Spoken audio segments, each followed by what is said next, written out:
각 사람은 위에 있는 권세들에게 복종하라. 권세는 하나님으로부터 나지 않음이 없나니 모든 권세는 다 하나님께서 정하신 바라.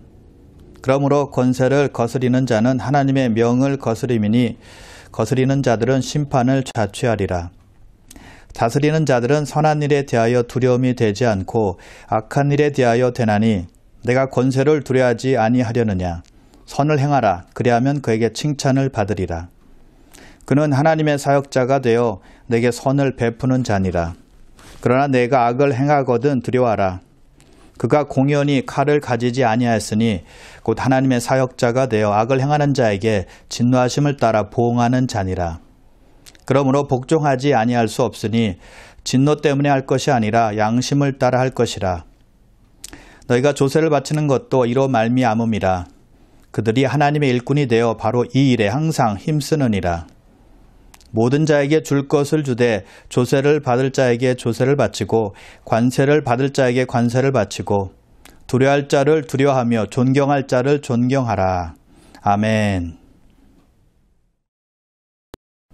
아담과 하와가 사탄에게 속아서 하나님의 권위에 순종하지 않았을 때 그들은 축복을 잃고 말았습니다. 누가복음 15장에 나오는 탕자라 일컫는 둘째 아들은 아버지의 권위에 순종하지 않고 자기 마음대로 살겠다고 집을 나갔을 때 비참한 신세가 되었습니다. 그러나 깨닫고 순종했을 때 모든 것이 회복이 되었습니다. 하나님의 아들이신 예수님도 하나님 아버지께 순종함으로 자기에게 순종하는 모든 사람들에게 영원한 구원의 근원이 되셨습니다. 성경은 말씀합니다. 순종이 제사보다 낫고 듣는 것이 수양의 기름보다 나으니라. 사람은 마땅히 하나님께 순종해야 한다는 것입니다. 그런데 성경은 하나님께만 순종하면 된다라고 가르치지 않습니다. 또 다른 사람들에게도 순종해야 한다는 것입니다. 누구에게 순종해야 될까요? 세상 권세들에게 순종하라라고 말씀하고 있습니다. 그 이유는 무엇일까요? 자, 본문 1절을 보겠습니다. 각 사람은 위에 있는 권세들에게 복종하라. 권세는 하나님으로부터 나지 않음이 없나니 모든 권세는 다 하나님께서 정하신 바라. 모든 권세를 하나님께서 정하셨기 때문에 우리는 권세자들에게 순종해야 한다는 것입니다. 자, 그런데 어떤 사람이 복종하고 어떤 사람이 순종해야만 합니까? 각 사람이라고 했습니다. 모든 사람이 순종해야 된다는 것입니다. 예수 믿는 사람이든 예수 믿지 않는 사람이든 모두 다 권세자들에게 순종해야 한다는 것입니다. 나라를 이끌어가고 있는 정부의 지도자들에게 순종하라는 거예요. 여러분, 정부가 세워진 목적이 무엇일까요? 나라의 법이 필요한 이유가 무엇일까요? 왜 왕을 세우고 대통령을 세우고 수상을 세우고 또 주지사를 세우고 시장을 세울까요? 또 각 부처의 장관은 왜 세울까요? 무고한 시민은 보호하고 악한 자는 벌 주기 위해서입니다. 로마서 3장 10절에 말씀한 것처럼 이 세상에는 의인이 하나도 없기 때문입니다. 의인이 있다면 법을 만들 필요가 없겠죠. 의인이면 법을 다 지킬 것이기 때문입니다. 의인은 범죄를 저지르지 않을 것이기 때문입니다. 그러나 사람은 모두 다 이기적인 죄인이기 때문에 법이 필요하다는 것이죠. 질서를 유지하기 위해서 필요하다는 거예요. 요즘에 총기 사고가 굉장히 많은데요. 만약 법이 없고 그것을 집행하는 사람이 없다면 어떻게 될까요? 세상은 무법천지가 될 것입니다. 그래서 우리가 세상 권세자들에게 순종해야 되는 이유는 그들이 법과 제도를 만들고 법을 집행하는 사람들이기 때문입니다. 법을 만들어 놓지 않으면 나라와 사회는 무질서와 혼돈 속에 빠질 것이기 때문입니다. 여러분, 법이 없고 경찰도 없다고 생각해 보십시오. 우리가 길거리에 마음 놓고 걸어 다닐 수 없을 것입니다. 우리가 사는 집도 무사하지 않을 것입니다. 법이 있고 경찰관들이 있어도 지금 무고한 시민들이 총기 사고로 많이 죽어가고 있는데 법도 없고 경찰도 없다고 생각해 보십시오. 상상도 못한 일들이 많이 일어나게 될 것입니다. 또한 법과 경찰이 없다면 교통은 혼란에 빠지게 될 것입니다. 사람을 치고 뺑소니 쳐도 어떤 잡을 근거가 없는 것이니까요. 도둑, 강도, 사기꾼들이 판을 칠 것입니다. 또 군인들이 없다면 누가 나라를 지키겠습니까? 그래서 법과 제도가 필요한 것이고 법을 만드는 권세자들이 있어야 한다는 것입니다. 그래서 우리는 그들에게 순종해야 한다는 거예요. 우리가 권세자들을 볼 때는 다 엉터리 같고 제대로 하지 않는 것 같이 보이지만 하나님께서 그들을 정하시고 세우셨다는 것이죠. 그들이 잘 하려고 노력하기 때문에 이만큼 우리가 살고 있는 겁니다. 그럼 여러분, 정부를 너무 비판하지 마세요. 우리가 정부를 많이 돕는 것도 아닌데 비판하면 안 되잖아요. 자, 그래서 우리는 세상의 정부와 법이 악을 제거하는 역할을, 억제하는 역할을 한다는 것을 꼭 기억해야만 합니다. 이 세상에 법과 질서가 없으면 악의 힘이 얼마나 센지를 금방 알게 될 것입니다. 사람들은 더욱더 이기적이 될 것이고 자기 마음대로 살 것입니다. 사나운 사람이 되고 남을 속이고 도둑질하고 강도질하고 약탈하고 살인을 일삼게 될 것입니다. 또한 부도덕한 삶을 살게 될 것입니다. 왜요? 말릴 사람이 없으니까요. 제재할 법이 없으니까요. 죄를 지어도 감옥에 가지 않으니까 마음대로 행동할 것 아니겠습니까? 여러분, 우리가 교통법규를 잘 지키는 이유가 무엇일까요? 교통법이 있기 때문이에요. 티켓 안 받으려고 노력하다 보니까 교통법을 잘 지키게 되는 것입니다.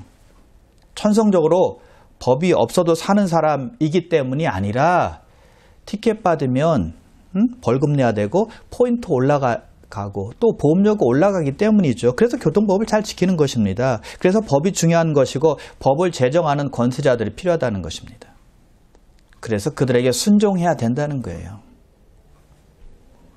여러분, 이 땅이 천국이라면 법이 필요 없겠죠. 그러나 이 땅은 천국이 아니라는 것입니다. 그래서 법이 필요한 겁니다. 법이 없는 나라, 법이 없는 사회, 법이 없는 도시, 법이 없는 가정을 생각해 보십시오. 생각만 해도 끔찍한 일이 일어날 것입니다. 무질서와 혼란으로 가득 차게 될 겁니다. 법이 존재하지 않고 법이 집행되지 않으면 악이 미쳐 날뛰게 될 것입니다. 그래서 사회는 법이 있어야 된다는 것이죠. 그래서 하나님께서 권세자들을 세우시고 법과 제도를 만드시는 거예요. 그래야 사회가 유지되기 때문이죠. 그래서 우리는 법이 있다는 것에 대해서 감사해야 하고요. 또 권세자들에게 순종해야 한다는 것입니다. 자, 또 정부와 법이 필요한 이유는 가난하고 궁핍한 사람들을 돌보기 위함입니다. 모든 사람들이 원하는 것을 다 만족시킬 수는 없지만 정부는 어렵고 힘든 사람들의 필요한 부분을 위해서 법을 제정하고 법을 집행하는 것이죠. 이번 팬데믹으로 인해서 거의 모든 나라의 시민들이 경제적인 어려움을 겪었습니다. 물론 지금도 겪고 있고요. 가게 문을 닫아대는 분들이 한둘이 아니었습니다. 직장을 잃은 분들이 한둘이 아니었어요. 왜냐하면 정부가 봉쇄 조치를 하지 않으면 바이러스가 점점 더 퍼져 나가니까요. 그래서 각 나라에서는 자국의 시민들에게 현금을 지급했습니다. 먹고 살 길이 막막한 사람들이 천지였기 때문이죠. 우리가 사는 미국도 이미 3차 경기 부양 현금이 미국 국민들에게 다 지불이 되었습니다. 그리고 실업수당도 연장이 되어서 일을 못하는 사람들에게 큰 도움이 되고 있습니다. 또한 비즈니스 하는 분들에게 혜택을 주고 론 같은 혜택을 주고 또 돈을 못 내는 세입자에게도 혜택을 주었습니다. 그 외에도 여러 가지를 통해서 시민들에게 많은 도움을 줬다는 것입니다. 지금도 주고 있고요. 이런 일들을 정부가 한다는 것입니다. 물론 부패한 정부 관료들도 있고 부패한 정부도 있습니다. 그러나 하나님께서 정부를 세우셨기 때문에 때가 되면 악한 사람들은 다 제거할 것입니다. 다니엘 2장 21절인데요. 그는 때와 계절을 바꾸시며 왕들을 폐하시고 왕들을 세우시며 지혜자에게 지혜를 주시고 총명한 자에게 지식을 주시는도다. 때와 계절을 바꾸시며 모든 것을 운행하시는 하나님께서 왕들을 폐하기도 하시고 또 세우기도 하신다는 것입니다. 그래서 우리는 하나님께서 세우신 권세자들에게 순종해야 된다는 것이죠. 왜냐? 하나님께서 악한 자는 벌하시고 또 무고한 시민들은 보호하기 위해서 권세자를 세우는 것입니다. 그래서 우리로 하여금 그들에게 순종하라라고 말하고 있는 것입니다. 자, 만일 권세자에게 순종하지 않으면 어떻게 될까요? 2절입니다. 그러므로 권세를 거스리는 자는 하나님의 명을 거스림이니 거스리는 자들은 심판을 자취하리라. 모든 권세는 하나님께서 정하셨다고 했는데 그 권세를 거스르면 어떻게 되는 것이죠? 하나님의 뜻을 거스르게 되는 것입니다. 하나님의 명을 거스르게 되는 것입니다. 왜요? 하나님께서 정부를 세우시고 하나님께서 권세자들을 세우셨으니까요. 하나님이 세우신 권세를 거스리고 하나님의 뜻을 대항하는 것이니까 그런 사람은 심판을 받게 된다는 것입니다. 어떻게 해요? 정부 당국을 통해서 처벌을 받게 되는 것이죠. 그러나 우리가 꼭 기억해야 할 것이 있습니다.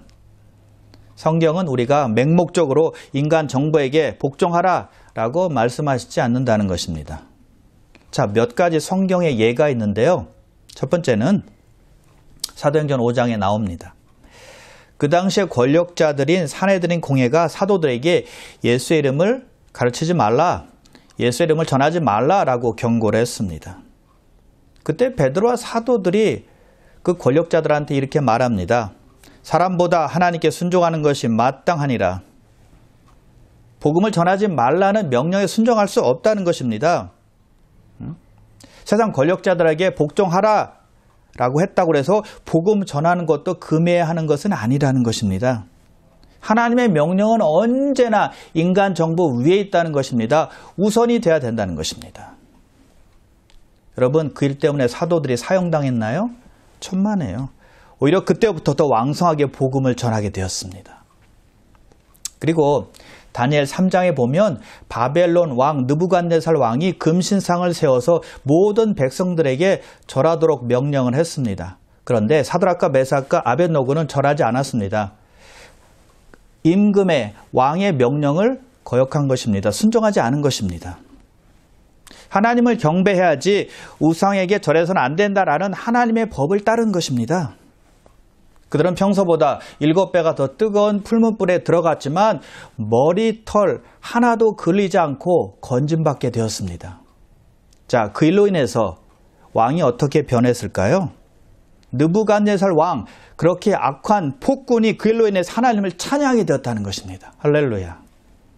그리고 사드락과 메삭과 아벳노고는 그 나라에서 높여주었습니다. 그리고 출애굽기 1장에 보면 애굽 왕이 산파 두 사람을 부릅니다. 시브라와 부하를 불러서 이스라엘 여인이 아이를 낳을 때 남자아이면 죽이고 여자아이면 살리라라고 명령을 했습니다. 왜냐하면 이스라엘 백성들이 애굽 안에서 급속히 많아졌기 때문에 위협감을 느낀 것입니다. 그런데 왕의 그 지엄한 명령에도 불구하고 두 산파는 순종하지 않았습니다. 남자아이가 태어나도 죽이지 않고 살린 것입니다. 여러분, 그 일로 인해서 두 산파가 죽임을 당했을까요? 아닙니다. 하나님께서 그 두 산파에게 지혜를 주셔서 왕에게 잘 말할 수 있도록 해주셨습니다. 그리고 그 두 집안이 흥왕하게 되었다라고 성경은 기록하고 있습니다. 그 두 집안 산파들에게 축복을 주신 것입니다. 이 세 가지의 전부는 세상 권력자의 명령이 정말 무서웠지만 하나님의 법을 우선으로 생각했다는 것입니다. 그럴 때 하나님께서 그를 지켜주시고 복을 주셨다는 것이죠. 그래서 인간 정부가 하나님의 말씀에 어긋나는 일을 요구한다면 우리는 하나님의 말씀에 당연히 순종해야 된다는 것입니다. 그러나 그렇지 않다면 통치자들과 권세자분들에게 복종하라라고 성경은 말씀하고 있는 것입니다. 자, 지금 바울은 로마 제국의 통치 기간에 로마서를 쓰고 있습니다. 그때는 민주주의가 아니었습니다. 크리스찬들을 핍박하는 악한 황제가 다스릴 때였어요. 그럼에도 불구하고 바울은 그런 권세자들에게도 복종하라라고 지금 말씀하고 있다는 것입니다. 여러분, 예수님도 세상 권위를 따르셨습니다. 가장 악한 총독 중에 하나였던 빌라도에게 고난을 받으셨고 또 헤롯 왕에게 조롱도 받으셨지만 묵묵히 받아들이셨다는 것입니다. 그리고 유대 종교 지도자들에게 죽임을 당하셨습니다. 권세자들에게 순종하신 거예요.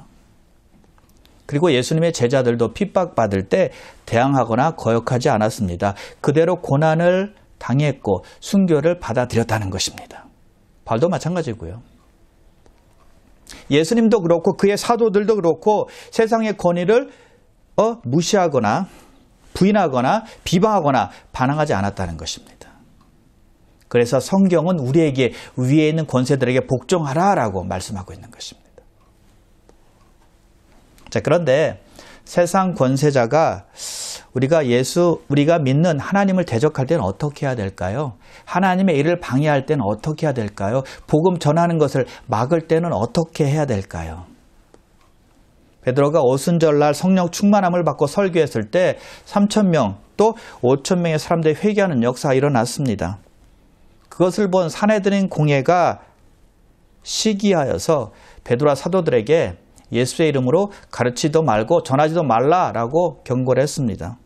세상 권세자들이 하나님의 일을 막은 것입니다. 그때 사도들이 백성들을 선동해서 반란을 일으키거나 폭동을 일으켰나요? 아닙니다. 법을 어기지 않았습니다. 세상 권세자들이 복음 전하는 걸 방해할 때 베드로와 요한이 이렇게 말을 합니다. 하나님 앞에서 너희의 말 듣는 것이 하나님의 말씀을 듣는 것보다 옳은가 판단하라.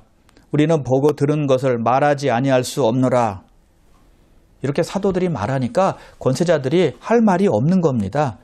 법을 어긴 것도 아니고 그리고 얼마 전에 성전 미문에 앉아있던 안진뱅이를 고친 것을 알고 있거든요.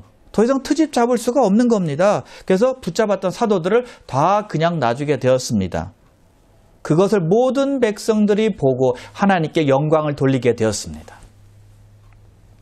그래서 여러분, 우리는 얼마든지 세상의 법을 어기지 않으면서도 선한 일, 복음 전하는 일, 또 정부에 도움이 되는 일을 할 수가 있다는 것입니다. 하나님께 영광 돌리고 사람들로부터도 칭찬받을 수 있다는 거예요.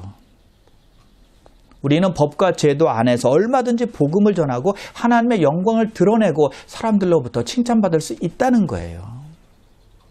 그럼 여러분, 하나님의 영광을 위해서 법과 제도 그리고 나라를 이끌어가는 권세자들에게 순종하시기를 바랍니다.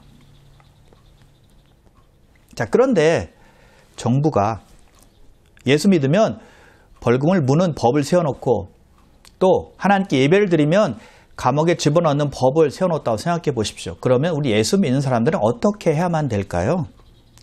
세상 법을 따라야 되니까 예수 믿는 것을 포기해야 됩니까? 예배 드리는 것을 포기해야 됩니까? 아니라는 것입니다. 벌금 물어도 예수 온전히 믿어야만 합니다. 감옥에 가는 한이 있더라도 예배를 드려야 된다는 것이죠. 우리에게는 하나님의 법이 우선이기 때문입니다. 절대 타협할 수 없는 것이 바로 우리에게 주신 신앙이기 때문입니다. 예수님은 그 어떤 것과도 바꿀 수 없는 분이기 때문입니다. 자, 그렇다면 우리 크리스찬들은 세상 정부에 속한 사람으로서 어떤 사람이 되어야 할까요? 자, 3절입니다. 다스리는 자들은 선한 일에 대하여 두려움이 되지 않고 악한 일에 대하여 되나니 내가 권세를 두려워하지 아니하려느냐. 선을 행하라. 그리하면 그에게 칭찬을 받으리라. 권세자들은 악한 사람들에게 두려운 존재가 되는 것이지 선을 행하는 사람에게 두려운 존재가 될 수 없다는 것입니다. 그래서 선을 행하라 라고 지금 말하고 있는 것입니다. 자, 이 말을 다른 말로 바꾸면 크리스찬들은 가장 좋은 시민이 되어야 한다라는 뜻입니다. 왜냐하면 성도는 그리스도께 속한 사람이지만 동시에 세상의 시민이기 때문입니다. 살아있을 동안에는 세상에 속해 있기 때문에 시민의 의무를 다해야 한다는 것이죠. 정부가 하는 일을 잘 따라가야 한다는 거예요. 그러면 그런 사람들에게 칭찬이 있을 것이다 라고 지금 말씀하고 있는 것입니다. 또 4절 보세요.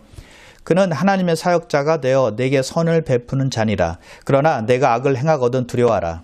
그가 공연히 칼을 가지지 아니하였으니 곧 하나님의 사역자가 되어 악을 행하는 자에게 진노하심을 따라 보응하는 자니라. 세상 권세자들이 하나님의 사역자다라고 말씀하고 있죠. 왜냐하면 하나님께서 세상 권세자를 통해서 범죄자들을 다스리시기 때문입니다.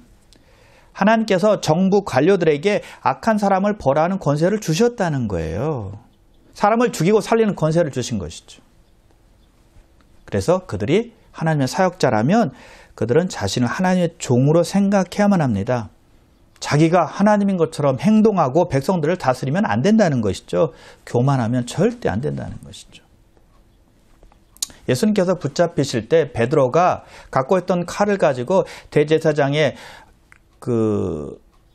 종의 귀를 쳐서 떨어뜨렸습니다. 그리고는 이렇게 말씀하십니다. 그때 예수님께서 그것을 보시고 이렇게 말씀하세요.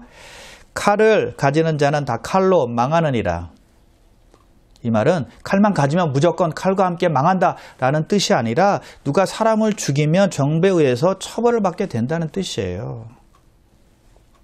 그래서 정부가 하나님의 사역자가 되어서 악을 행하는 자에게 범죄에 대한 벌을 내리게 된다는 것입니다.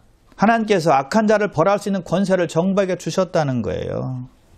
그래서 로마서 12장 17절에 보면 아무에게도 악을 악으로 갚지 말라라고 말씀하신 것입니다.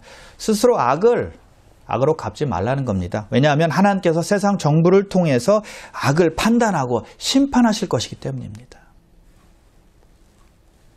그런데 우리가 기억해야 할 것이 있습니다.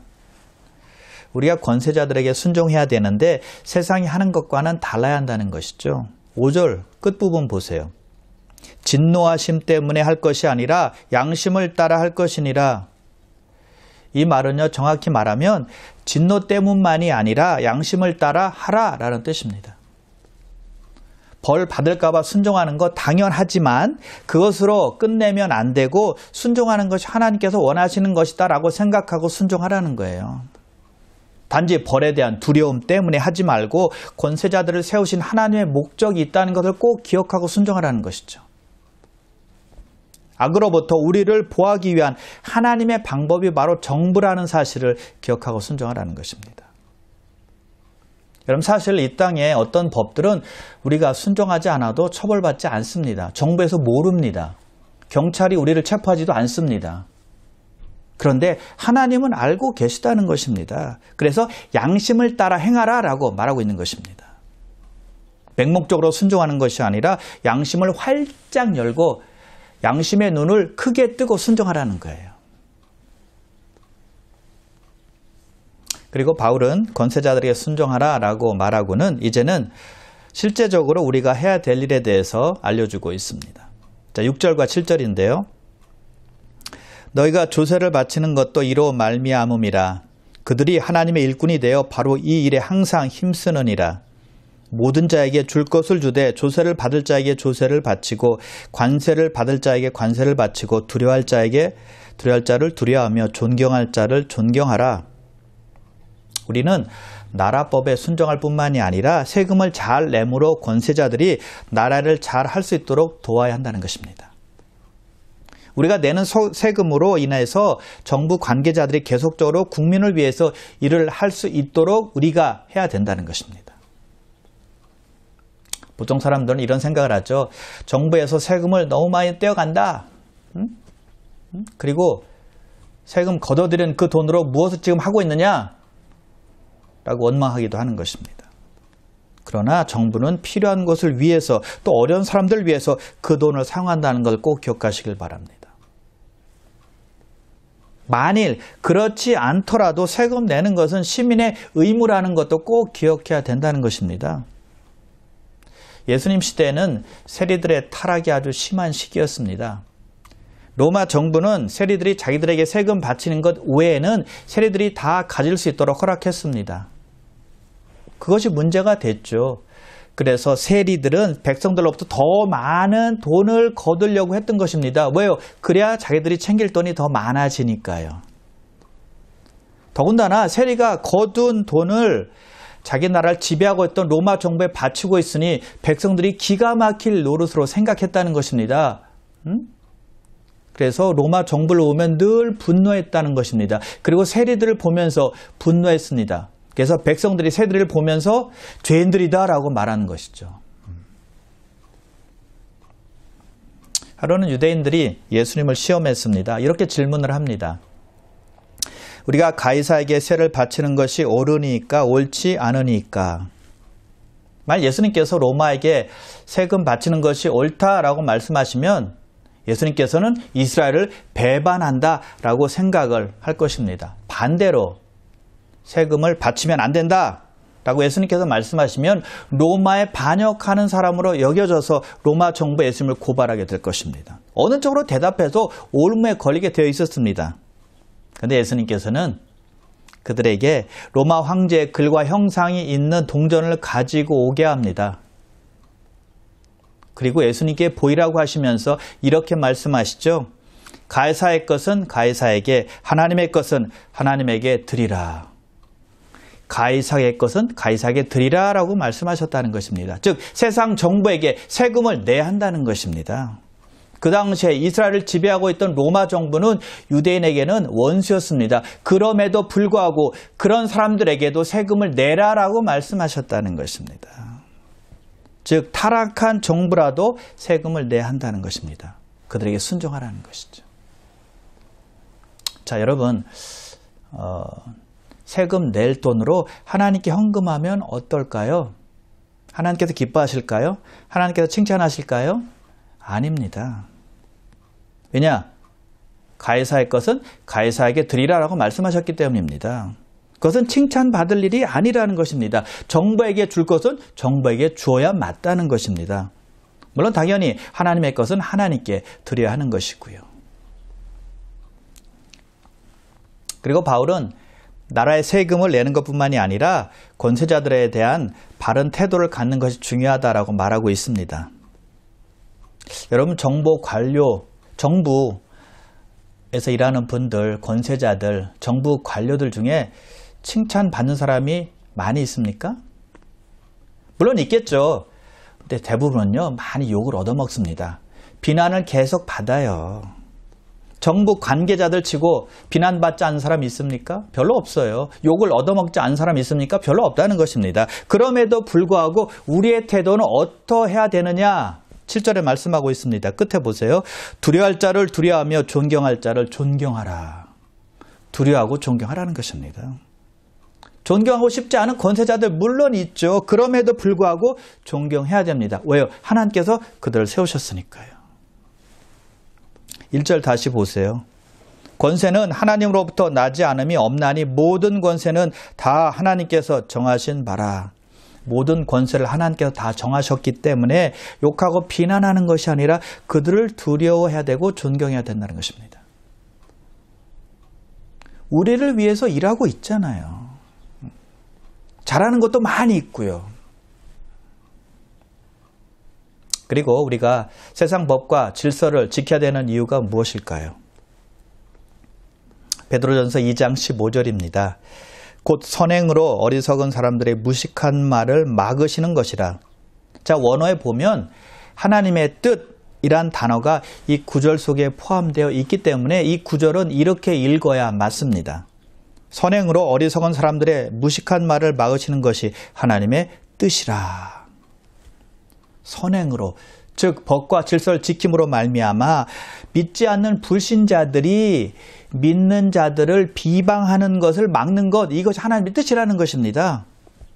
우리가 법에 순종함으로 말미암아 세상 사람들이 우리를 비방하는 것을 막아야 한다는 거예요. 우리가 빛과 소금의 역할을 잘 감당하려면 비난받지 말아야 되는데, 그러려면 세상의 제도를 잘 따라야 한다는 것입니다. 여러분, 믿지 않는 사람들이, 예수 믿는 사람들이 세상 법을 지키지 않는 것을 보고 뭐라고 말할까요? 하나님을 믿는 사람들이 왜 법을 지키지 않지? 응? 하나님을 믿는 사람들이 저렇게 법을 지키지 않아도 되는 거야? 하나님만 믿으면 뭐해? 교회만 다니면 뭐해? 말로만 신앙생활 하나? 응? 이 세상의 시민이면 자기가 할 의무, 책임을 잘 감당해야지. 이런 식으로 분명히 말할 것입니다. 우리가 지키지 않는 것을 트집 잡아 욕할 거예요. 그래서 우리는 작은 것이라도 세상의 법과 질서를 잘 지킬 줄 알아야 된다는 것입니다. 우리가 법을 잘 지키지 않으면 세상 사람들에게 할 말이 없습니다. 전도도 물론 안 되고요. 또 우리 자녀에게 무슨 말을 합니까? 우리 자녀들은 우리를 보고 있는데요. 우리 믿는 사람들이 권세자들과 법과 제도에게 순종해야 될 가장 중요한 이유가 무엇일까요? 베드로전서 2장 13절에 나오는데요.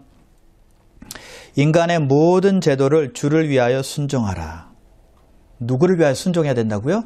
주를 위하여. 주님 때문에 우리가 인간이 세운 제도, 법, 권세자들에게 순종해야 된다라고 말씀하고 있다는 것입니다. 법을 지키지 않으면 벌금 물고 감옥에 가기 때문에 법과 제도를 지키는 것이 아니라 주님을 위해서 법과 제도를 지키는 것입니다. 이런 동기가 되어야 된다는 것이죠. 여러분, 주를 위해서라면 못할 것이 없는 사람들이 우리 크리스찬들 아닐까요? 주님 때문에 법과 제도와 권세자들에게 순종하시기를 바랍니다. 주님 때문이라면 뭐든지 할 수 있는 분들이 주의 백성이요, 주의 성도인 줄 믿습니다. 그러므로 예수를 잘 믿는 사람들은 세상의 법과 질서도 잘 지키는 사람들이란 사실을 꼭 믿으시기를 바랍니다. 하나님께만 순종하는 것이 아니라 사회 속에서도 순종하는 사람이 온전한 크리스찬이라는 거예요. 그런 사람이 세상에서 왕같은 제사장으로 살 수 있는 것입니다. 하나님만 잘 믿으면 되지 뭐, 교회 안에서 헌신하고 봉사만 잘하면 되지 뭐 라고 생각하고 세상 법을 우습게 여기는 사람, 온전한 크리스찬이 될 수가 없습니다. 물론 우리는 당연히 천국의 시민입니다. 그러나 이 땅에 살아갈 때 이 땅의 시민으로서 이 땅의 법을 잘 지키며 사는 것이 천국의 시민으로서 마땅히 행해야 될 자세라는 걸 믿으시길 바랍니다. 그리고 디모데전서 2장 2절에 보면 임금들과 높은 지위에 있는 사람들을 위하여 기도하라라고 말씀을 하고 있습니다. 정부와 권세자들을 위해서 기도하는 것이 우리의 할 일이라는 것입니다. 우리의 의무라는 거예요. 그러면 여러분 기도하실 때 나라와 지도자들을 위해서 꼭 기도하시길 바랍니다. 사랑하는 귀한 성도 여러분, 우리는 천국 시민인 동시에 이 땅의 시민인 것을 꼭 기억하셔서 하나님께서 세우신 권세자들에게 순종하시고 법과 제도를 잘 지킴으로 말미암아 이 땅에서 빛과 소금 역할을 잘 감당하는 여러분 다 되시기를 주님의 이름으로 축원합니다. 기도하겠습니다.